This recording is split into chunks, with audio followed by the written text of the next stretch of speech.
Hello दोस्तों, आज हम देखेंगे राजस्थान के संत एवं संप्रदाय। जो एग्ज़ाम में क्वेश्चन पूछे जाते हैं चतुर श्रेणी के लिए, विशेषकर राजस्थान के संत एवं संप्रदाय को नोट्स वाली बुक से पढ़ते चलेंगे। शुरू करते हैं। तो दो प्रकार के संत होते हैं, एक सगुण एक निर्गुण। सगुण वो होते हैं जो मूर्ति पूजा में विश्वास करते हैं और मूर्ति को पूजते हैं, और निर्गुण वो होते हैं जो मूर्ति पूजा नहीं करते हैं। तो पहला है उसमें सगुण संप्रदाय। सगुण संप्रदाय में कौन कौन से संप्रदाय आते हैं? जो मूर्ति पूजा में विश्वास करते हैं या भक्ति करते हैं, मूर्ति पूजा करते हैं। रामानुज संप्रदाय, निम्बार्क संप्रदाय, वल्लभ संप्रदाय, नाथ संप्रदाय, गौड़ीय संप्रदाय और मीराबाई, ये सभी मूर्ति पूजा में विश्वास करते हैं। इसमें निम्बार्क संप्रदाय याद रखना है, क्योंकि रामानुज में तो राम का नाम आ रहा है। वल्लभ संप्रदाय से भी समझ जाते हैं कि विष्णु और कृष्ण से संबंधित है। नाथ संप्रदाय में भी समझ जाते हैं कि शंकर जो भगवान है उनसे संबंधित है। और गौड़ीय संप्रदाय याद रखना है, और निम्बार्क संप्रदाय याद रखना है। अब निर्गुण भक्ति में जो मूर्ति पूजा नहीं करते हैं, तो मूर्ति पूजा कौन कौन से संप्रदाय में नहीं करते हैं? विष्णोई संप्रदाय, दशनाथी संप्रदाय, दादूपंथी, दादू दयाल, रामस्नेही संप्रदाय, निरंजनी संप्रदाय, नवल संप्रदाय, लाल दास जी, कबीर दास जी, संत रैदास जी, संत पीपा और संत धन्ना, ये सभी निर्गुण भक्ति के उपासक हैं। आगे देखते हैं। जो निर्गुण और सगुण दोनों भक्ति का मिश्रण है वो है संत माऊजी और चरणदास जी। शुरू करते हैं रामानुज संप्रदाय। पहला है रामानुज संप्रदाय। रामानुज संप्रदाय के प्रवर्तक है रामानुजाचार्य। जन्म हुआ था इनका, एक बार इसको थोड़ा हल्का कर लेते हैं। इसका जन्म हुआ था तमिलनाडु में, हुआ था श्री पेराम्बदूर में इसका जन्म हुआ था। इनकी रचना है श्री भाष्य। रामानुज की रचना कौन सी है? श्री भाष्य।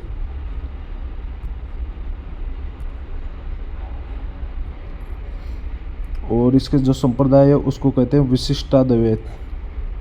रामानुज संप्रदाय को विशिष्टाद्वैत कहते हैं। भगवान राम के उपासक है, इसलिए इसे रामावत संप्रदाय भी कहते हैं। क्या कहते हैं? रामावत संप्रदाय। आ गए रामानंदी संप्रदाय। रामानुज का रामानुजाचार्य और रामानंदी का है संत रामानुज। संत रामानुज के शिष्य रामानंद ने भक्ति आंदोलन को दक्षिण भारत से उत्तर भारत में लाए। ये रामानुज के शिष्य थे रामानंद जी, वो दक्षिण भारत से उत्तर भारत में लाए थे। तो संत संप्रदाय की भक्ति की शुरुआत हुई थी ना, वो दक्षिण भारत में हुई थी। तो उधर से रामानुज के जो शिष्य थे रामानंद जी, वो इसको उत्तर भारत में लाए थे। जैसे अपने गलता जी उत्तरी तोताद्री बोलते हैं, उधर ये पूरे उत्तर भारत में लेके आए थे। तो रामानंद जी संप्रदाय के संस्थापक कौन है? रामानुज। अगले देखते हैं। इन्होंने क्या कहा? ईश्वर केवल मनुष्य के सद्गुण को पहचानता है, उसकी जाति और दुर्गुण नहीं पूछता। ये किन्होंने कहा था? शिष्य रामानंद ने। रामानंदी संप्रदाय के संस्थापक इसमें रामानुज नहीं होगा, रामानंद होगा। रामानुज तो रामानुजाचार्य का है, इसलिए। अगला देखते हैं। हिंदी माध्यम में उपदेश देने वाला प्रथम संत रामानंद जी थे। राजस्थान के प्रमुख पीठ गलता जी जयपुर में है, जिसकी स्थापना कृष्णदास परिहारी ने की थी। परिहारी जी ने यहाँ नाथों का प्रभाव समाप्त कर रामानंदी भक्ति शुरू की। अगला है गलता जी। गालव ऋषि की तपोभूमि यह जयपुर में है ना, वही गलता जी है। प्राचीन सूर्य मंदिर बना हुआ है यहाँ। गलता जी को उत्तरी तोताद्री, राजस्थान का बनारस भी कहते हैं। गलता जी में बहुत बंदर है, इसलिए इसे मंकी वैली भी कहते हैं। रसिक संप्रदाय। अगला है रसिक संप्रदाय। ये रेवासा सीकर में है। पेन थोड़ा मोटा चल रहा है। इसको थोड़ा सा ठीक करते हैं।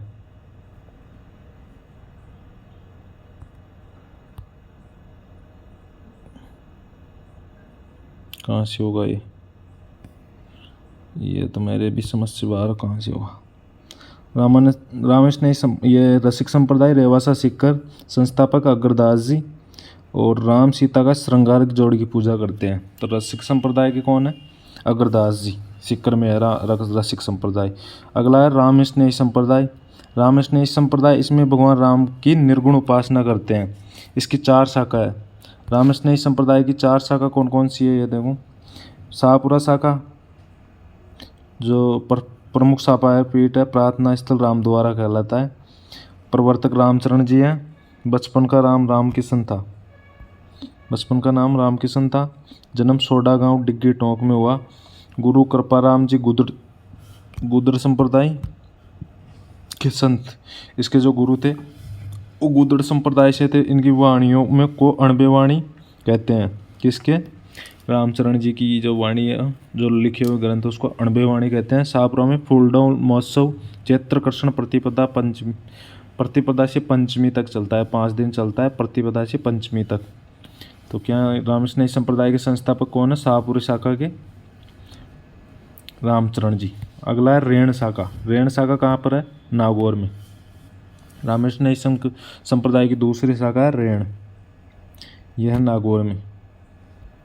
संस्थापक दरियाव जी का जन्म जैतारण ब्यावर में हुआ था।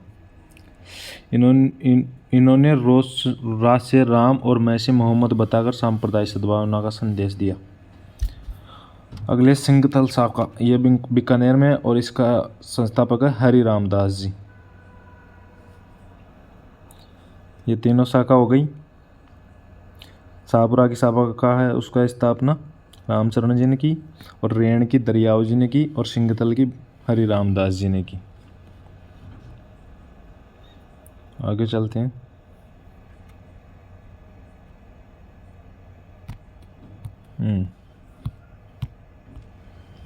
खेड़ापा शाखा, इसके संस्थापक जोधपुर में है संत रामदास जी। खेड़ापा शाखा के रामदास जी हो गए। सिंगतल के हरि रामदास जी। सिंगतल में याद रखना है, सिंह में ई की मात्रा आ रही है तो उसमें भी हरि ई की मात्रा आएगी। सिंह, और एक तरह देखो तो सिंह है, सिंह का पर्यायवाची शब्द होता है हरि। हरि यानी हरण करने वाला, हरण कर लेता है ना वो हिरण का सभी का, इसलिए तो सिंगतल हरि रामदास जी।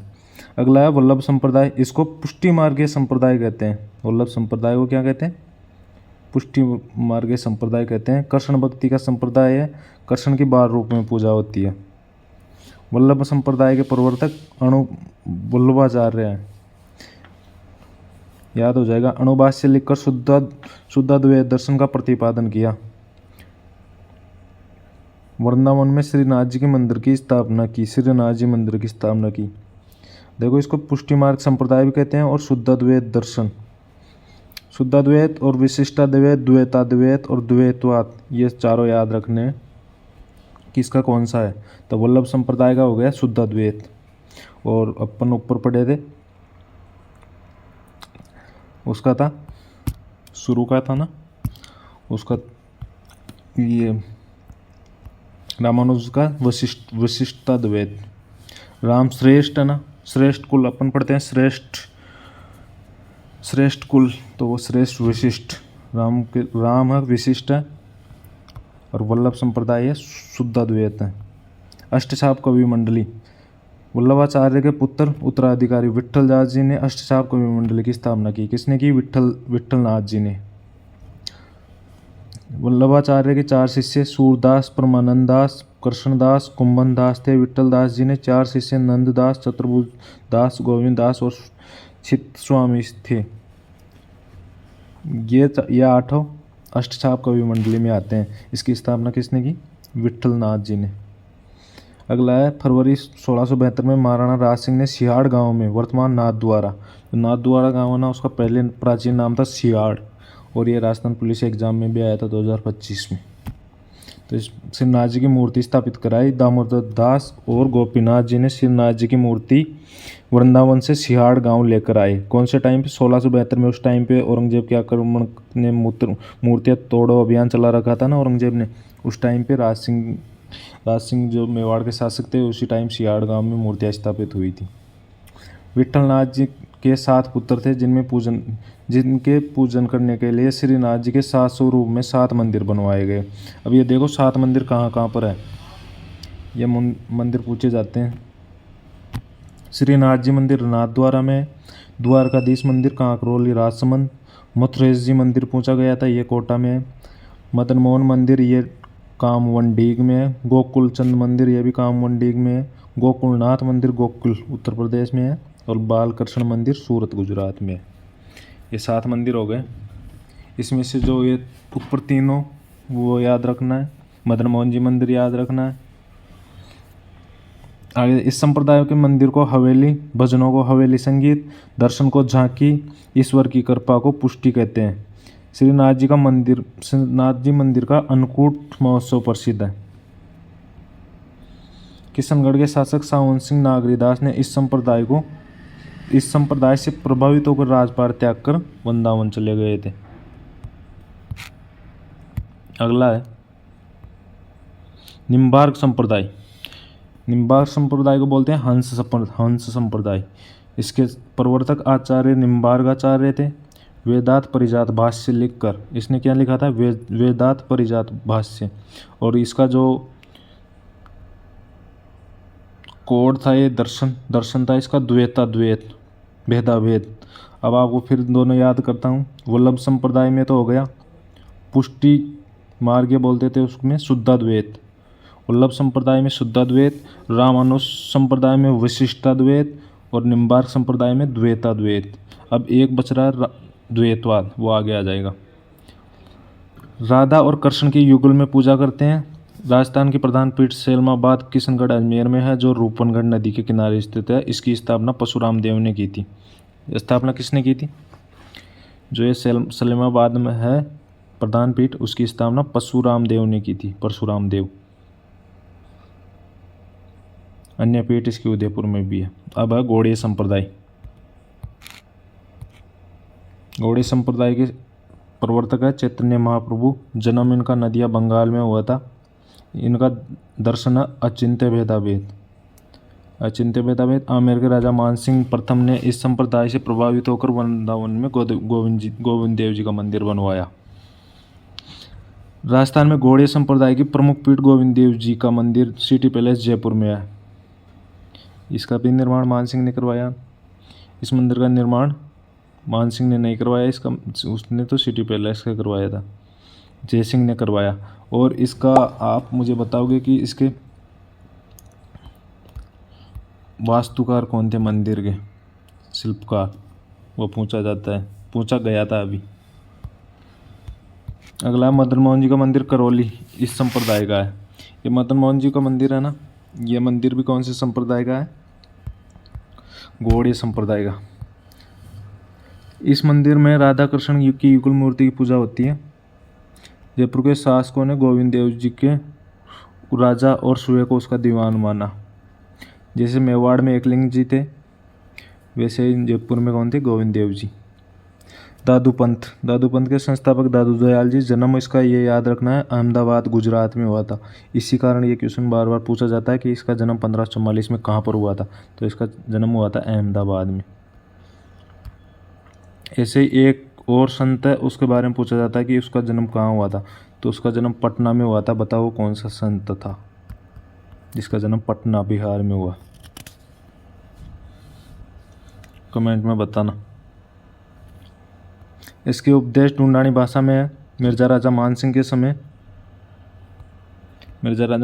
समय हिंदी मिश्रित सद्दोकड़ी भाषा है। दादू जी रिवाणी, दादू जी रा दुआ लिखा। प्रमुख इसके ग्रंथ देखो, प्रमुख ग्रंथ है इसके संत गुणसागर, नामावला, कायावेली। संत दादू दयाल जी ने सर्वप्रथम आमेर में सामर नामक स्थान पर उपदेश दिए थे। सामर नमक निकलता है जहाँ पे 8.7% पूरे भारत का, वहाँ पर सर्वप्रथम उपदेश दिया था इसने। आगे चलते हैं। भगवान दास जी दादू दयाल जी से भेंट 1585 में फतेहपुर सीकरी में अकबर से करवाए। भगवान दास जी थे ना जो जयपुर कछवा शासक, उसने अकबर से इसकी मुलाकात 1585 में फतेहपुर सीकरी में करवाई थी। दादू दयाल जी ने साबरमती नदी अहमदाबाद में दादू दयाल जी साबरमती नदी अहमदाबाद लोधी राम जी को बहते हुए मिले थे। दादू दयाल जी को राजस्थान का कबीर कहा जाता है। ये कहाँ पर मिले थे? ये साबरमती नदी में बहते हुए मिले थे अहमदाबाद, इसलिए इसके जन्म की माना जाता है कि अहमदाबाद में हुआ। इन्होंने कहा ईश्वर एक है जिसके दरबार में हिंदू मुसलमान का कोई भेदभाव नहीं है। अंतिम समय इसने नारायणा दूदू में बिताया और प्रमुख पीठ इसकी नरेणा नारायणा दूदू में है। जो दादू खोल, ये देखो दादू खोल नारायण जी के निकट भैराणा पहाड़ी है, जहाँ दादू जी का देहांत हुआ था। वहाँ दादू जी का शव खुला छोड़ दिया गया था। वो आपको पता होगा कि दादू संप्रदाय में जो शव होता है उसको जानवरों खाने के लिए खुला छोड़ दिया जाता है। बाद में जो बचे हुए अवशेष होते हैं उनको दफनाया जाता है या जलाया जाता है। आगे चलो। दादूपंथी मरने के बाद शव को वही जंगलों में पशु पक्षियों खाने के लिए छोड़ दिया जाता है। बाद और गोद ये विवाह नहीं करते, शिष्य गोद लेते हैं। सत्संग इसका क्या कहलाता है? अलग दरीबा। दादू जी ने निपक आंदोलन चलाया। दादूपंथी सत्यराम कहकर अभिवादन करते हैं। दादू दयाल जी की रचनाओं को संग्रह उनके दो शिष्य संत दास जी जगन्नाथ जी ने हरेड़वाणी नाम से किया। दादू दयाल जी के 152 शिष्य थे, जिसमें से 52 प्रमुख शिष्य थे। दादू पंथ में के 52 स्तंभ कहलाए। वो 52 शिष्य 52 स्तंभ कहलाए। दादू जी की मृत्यु के बाद दादू पंथ की 5 शाखा बनी। कितनी शाखा बनी थी? 5। पाँचों याद रखनी है। ये पहली शाखा थी खालसा। खालसा शाखा के संस्थापक थे गरीबदास जी। दादू पंथ के उत्तराधिकारी व दादू जी के पुत्र थे। गरीबदास जी कौन थे? दादू जी के पुत्र। मुख्य पीठ इसकी नारायणा दूदू में है। दूसरी है नागा शाखा के संस्थापक थे सुंदरदास जी। नागा साधु अपने पास हथियार रखते हैं। इनके आतंक से जनता परेशान हो गई थी, तो सवाई जय सिंह ने 1726 में इनको सैनिकों के रूप में भर्ती किया। आपको जो मोस्ट होगा वो पहले कलर में दे रखें, तो आपको उन पर थोड़ी अच्छी नज़र बना के रखनी है। आगे देखते हैं। तीसरा है विरक्त। जो गृहस्थियों को उपदेश देते हैं वो विरक्त।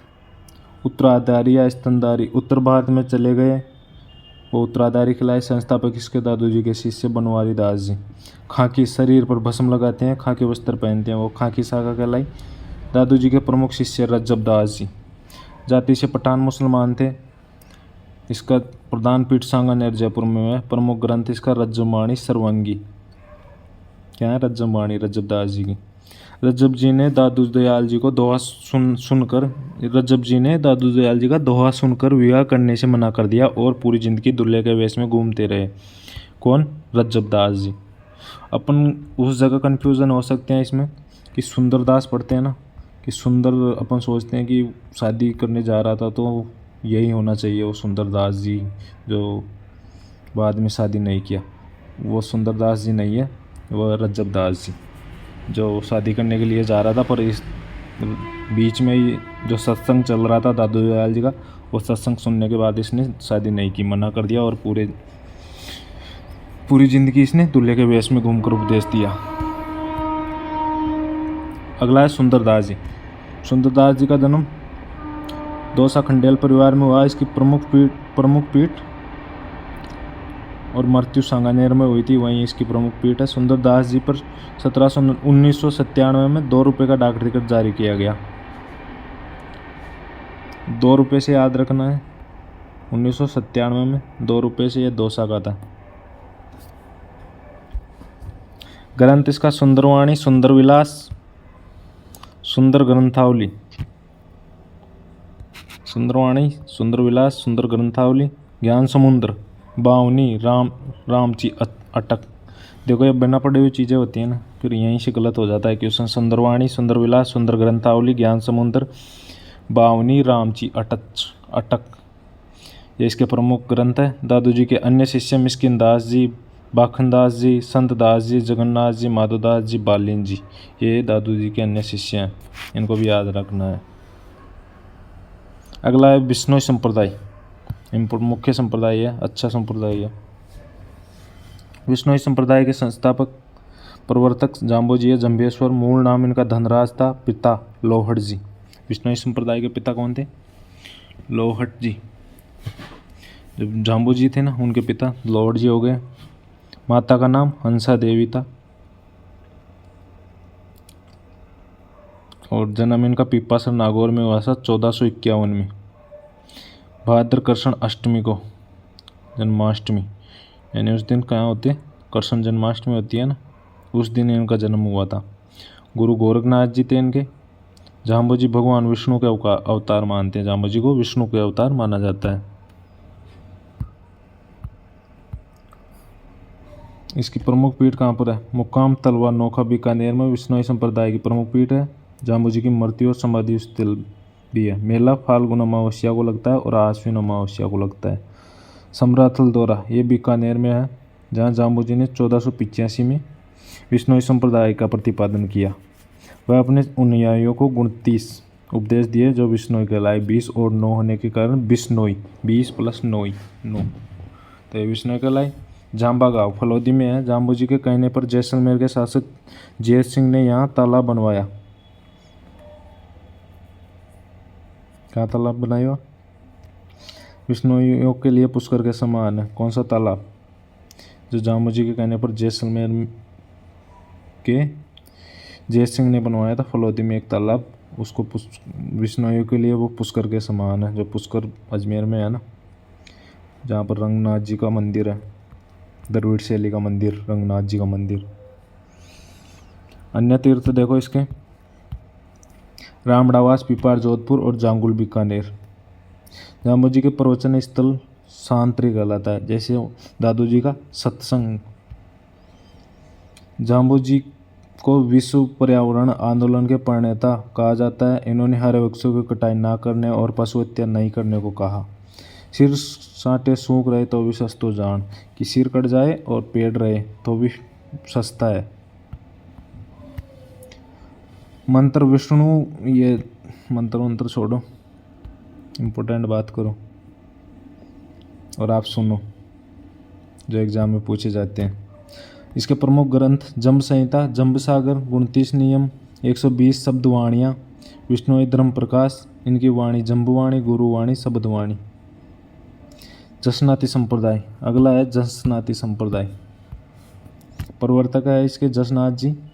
बचपन का नाम जसवंत जी और पिता का नाम हमीर जियाणी, माता का नाम रूपादे। रूपादे और किसका नाम था? बाबूजी की माता का नाम रूपादे था, वो भी याद रखना है। रूपादे था या सुप्यार देता, वो आप कमेंट में बताना।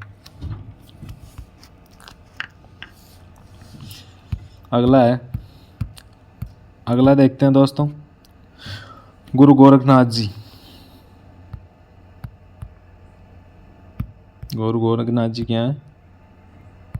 क्या गुरु? मंगेतर मतलब इनकी पत्नी।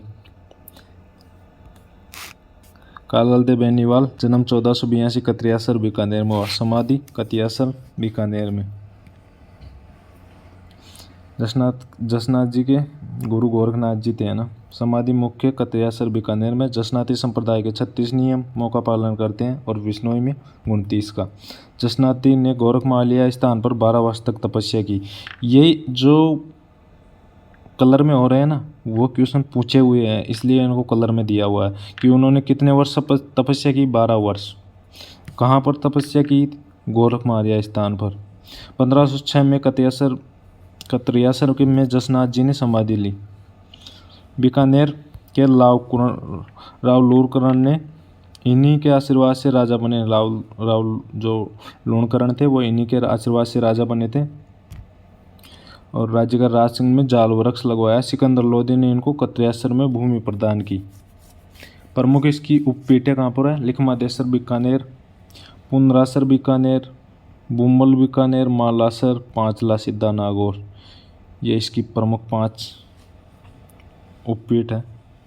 प्रमुख संत है इसमें लालदास जी, चौकनदास जी, सवाईदास जी, जियो जी, इसके प्रमुख अन्य संत।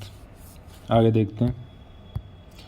जसनाती संप्रदाय में कौन सा नृत्य होता है? अग्नि नृत्य होता है। जसनाती संप्रदाय काला ऊन का धागा पहनते हैं, मोर के पंख रखते हैं और जाल के वृक्ष को शुभ मानते हैं। जसनाती संप्रदाय में लोहा पांगल तांत्रिक का घमड़चूर किया, मतलब जसनाथ जी थे वो लोहा पांगल तांत्रिक था एक, उसका घमड़चूर किया था।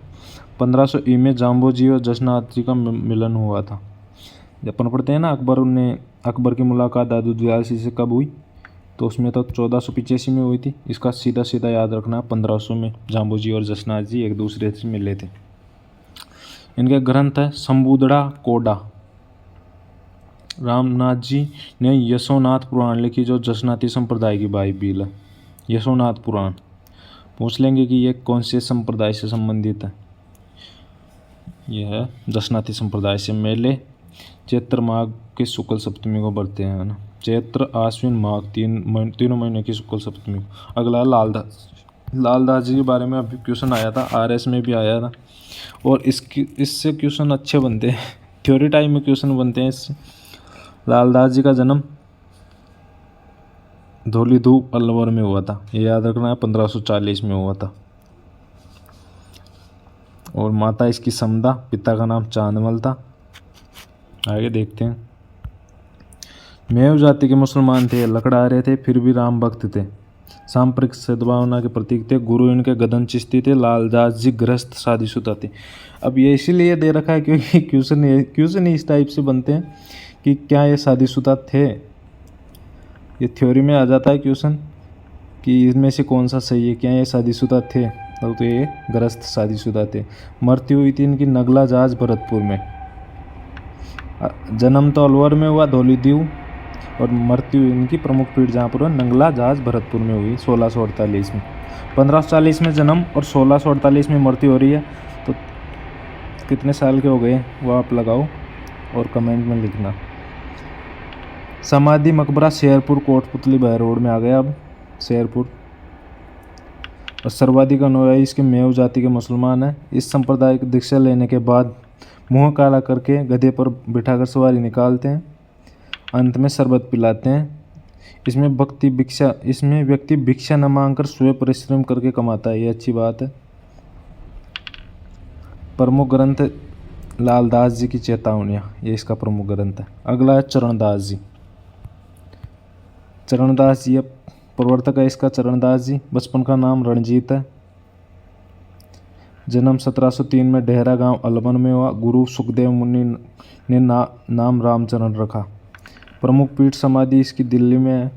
42 नियमों का पालन। जसनाती में 36, विष्णोई में 29, चरणदासी में 42।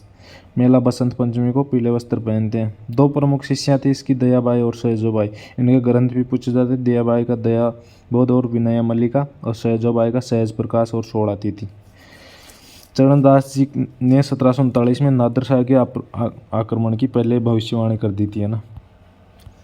प्रमुख ग्रंथ देखो इसके चरणदास जी के। ब्रह्म ज्ञान सागर, ब्रह्मचरित्र, भक्ति सागर, धर्मजाज, भक्ति पदार्थ, नासकेत लीला, ज्ञान सूर्योदय, अष्टांग योग, ये इसके प्रमुख ग्रंथ है। अगला है अलखिया संप्रदाय। इसके संस्थापक है लालगिरी। जन्म हुआ चूरू में। प्रमुख पीठ बीकानेर में। प्रमुख ग्रंथ अलग स्तुति प्रकाश। अगला है परिणामी संप्रदाय। संस्थापक है प्राणनाथ जी। जन्म जामनगर गुजरात में हुआ। प्रमुख पीठ पन्ना शहर मध्य प्रदेश में है। और सर्वाधिक अनुयायी पूछे तो अपने जयपुर गए। जयपुर में भी कहाँ पर है, सर्वाधिक इसके राजस्थान में जयपुर में है। और इसका ग्रंथ है, ग्रंथ याद रखना, कुजुल स्वरूपम। ग्रंथ ही वैसा ही है, याद रखने लायक परिणामी संप्रदाय का ग्रंथ। नाथ संप्रदाय, शिव मत संप्रदाय। भगवान शिव की पूजा, प्रवर्तक मत्स्येंद्र नाथ मुनि। राजस्थान में 2 शाखा है इसकी। एक तो राता डोंगा पुष्कर, इसके प्रथम प्रचारक भर्तृहरि थे। बैराग पंथ, राता डोंगा पुष्कर। दूसरा माननाथी पंथ, महामंदिर जोधपुर। राजस्थान में नाथ संप्रदाय का प्रमुख केंद्र यही है, महामंदिर जोधपुर।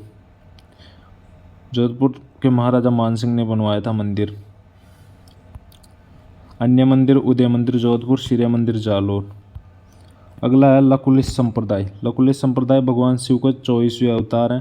प्रसिद्ध मंदिर एकलिंग जी का मंदिर कैलाशपुरी उदयपुर, बारडोली मंदिर चित्तौड़गढ़, चंद्रभागा मंदिर झालापाटर। मेवाड़ का एकलिंग जी शिव मत को मानते थे। मेवाड़ महाराणा एकलिंग जी शिव मत को मानते थे, जैसे जयपुर में गोविंद देव जी को मानते थे। अगला है कानपा पंथ। कानपा पंथ के प्रवर्तक कानपा नाथ है, जालंधर नाथ के शिष्य, भगवान शिव की पूजा। अगला कापालिक संप्रदाय। भैरव को शिव का अवतार मानते हैं, ये मानकर पूछते हैं। चिता पर भस्म लगाने वाले होते हैं ये देख रहे हैं कापालिक संप्रदाय। अभी कुंभ 2025 में मिले होंगे वहाँ देखने को, आप खूब देखा होगा शॉर्ट्स वीडियो में। राजस्थान के प्राचीन अभिलेखों में शैव धर्म को सर्वप्रमुख था। शैव धर्म सर्वप्रमुख था।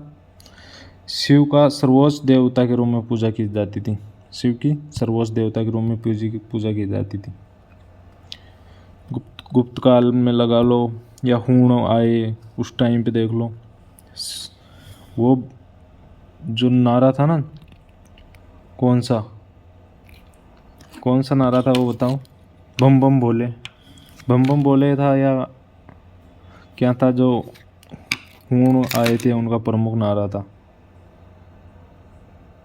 कौन सी जयकार करते थे वो बताना है, मुझे याद नहीं आ रहा वो। अगला है निरंजनी संप्रदाय।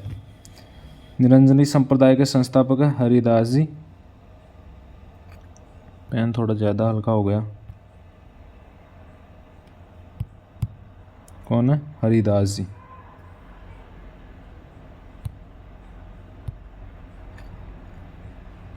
जन्म कापड़ोद गांव डिडवाना। प्रमुख पीठ है गाढ़ा डिडवाना।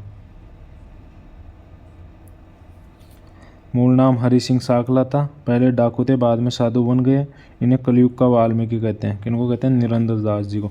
जैसे वो मुसलमान लकड़ा आ रहा था ना पहले, कौन? लाल दास जी, वो फिर साधु बन गया था। वैसे ये कौन था? डाकू था, बाद में साधु बन गए। इन्हें कलयुग का वाल्मीकि कहते हैं। इस संप्रदाय में परमात्मा को अलख निरंजन, हरि निरंजन कहा जाता है। उपदेश हरि विष्णु जी की वाणी और राजमंत्र प्रकाश।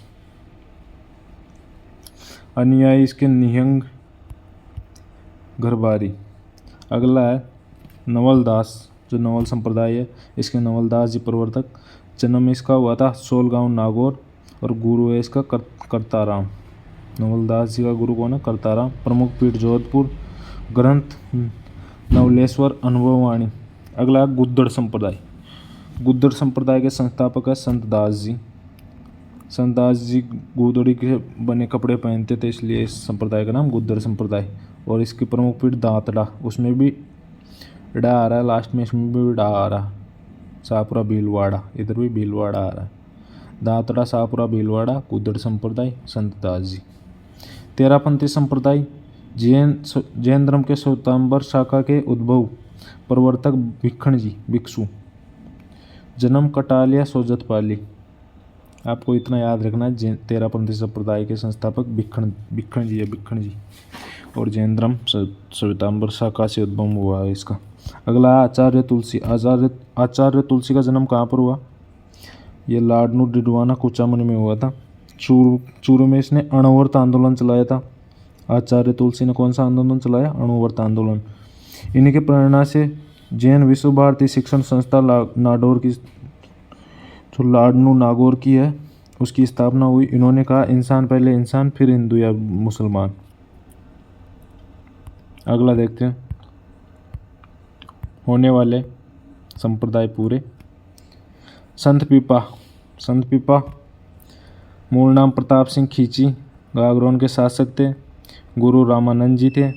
रामानंद जी थे ना, ये बहुत के गुरु थे, आपको याद रखने हैं। इनके पूरे शिष्य याद रखने हैं, जैसे पीपा हो गया, संत धन्ना हो गया, वेदास जी हो गया, वो सब किनके शिष्य थे? रामानंद जी के। दर्जी संप्रदाय के आराध्य देव संत पीपा। मंदिर समुद्री बालोतरा में है। गुफा टोडा रायसिंह टोंक में है। छत्री गागरोन झालावाड़ में है। रामानंद जी से शिक्षा प्राप्त कर राज्य का त्याग कर दिया। संत पीपा ने भक्ति को मोक्ष प्राप्ति का साधन बताया। संत धन्ना जी, इसके भी ये भी रामानंद जी के शिष्य थे। इसका गांव जन्म हुआ धुवन गांव टोंक में हुआ। जाट परिवार में हुआ। रामानंद जी के शिष्य थे। राजस्थान छोड़कर बनारस चले गए। हठपूर्वक भगवान कृष्ण की मूर्ति को भोजन करवाया। मेला इसका बढ़ता है कहाँ पर? धुवन गांव टोंक में। धन्ना से धुवन याद रखना है। राजस्थान में भक्ति आंदोलन के प्रवर्तक कहे जाते हैं धन्ना जी। राजस्थान में भक्ति आंदोलन कौन चलाए थे? धन्ना जी। देखो 1415 की बात है, तो सर्वप्रथम तो यही चलाए ना भक्ति आंदोलन। और तो सब दादू दयाल जी 1500 में आए हैं, सब बाद में आए, सबसे पहले ये संत बने। अगला है संत माऊ जी। संत माऊ जी जन्म साबला गांव डूंगरपुर, वागड़ का धनी कहते हैं इसको। निष्कलंक संप्रदाय के प्रवर्तक है। कौन से हैं? निष्कलंक संप्रदाय के प्रवर्तक। निष्कलंक संप्रदाय के प्रमुख पीठ साबला गांव डूंगरपुर में सोम माहिंग जाखम नदियों के त्रिवेणी संगम पर बेणेश्वर धाम। बेणेश्वर धाम की स्थापना की इसने, जहाँ खंडित शिवलिंग की पूजा होती है। संत माऊ जी को यहाँ ज्ञान की प्राप्ति हुई थी। संत माऊ जी साबला गांव डूंगरपुर, ध्यान रखना है। निष्कलंक संप्रदाय, इंपॉर्टेंट चीज़ है यही है बस। संत माऊ जी ने भगवान श्री कृष्ण की का रूप में धारण कर गाय चराते इनके अनुयायी इनको भगवान विष्णु का 10वां अवतार मानते हैं। कल के अवतार, जो भगवान विष्णु का 10वां अवतार कर। भूमि बिलों में सुधार के लिए इन्होंने लसाड़ी आंदोलन चलाया। इन्होंने तो चलाया लसाड़ी आंदोलन। और आचार्य तुलसी ने अणुव्रत आंदोलन, इन्होंने चलाया लसाड़ी आंदोलन, याद रखना है। इन्होंने वागड़ी भाषा में 5 बड़े ग्रंथों की रचना की, जो चोपड़ा कहलाते हैं। वागड़ का धनी हजरत शक्कर बाबा पीर। ये एक और संत देखो, भक्त कवि दुर्लभ का, इसका कार्य क्षेत्र वागड़ कृष्ण भक्ति को उपदेश दिए। राजस्थान का नरसिंह कहते हैं इसको। ये राजस्थान के प्रमुख संत संप्रदाय हो गए। इसमें प्रमुख महिलाएं संत रह रही है, वो अपन अलग से देखेंगे फिर।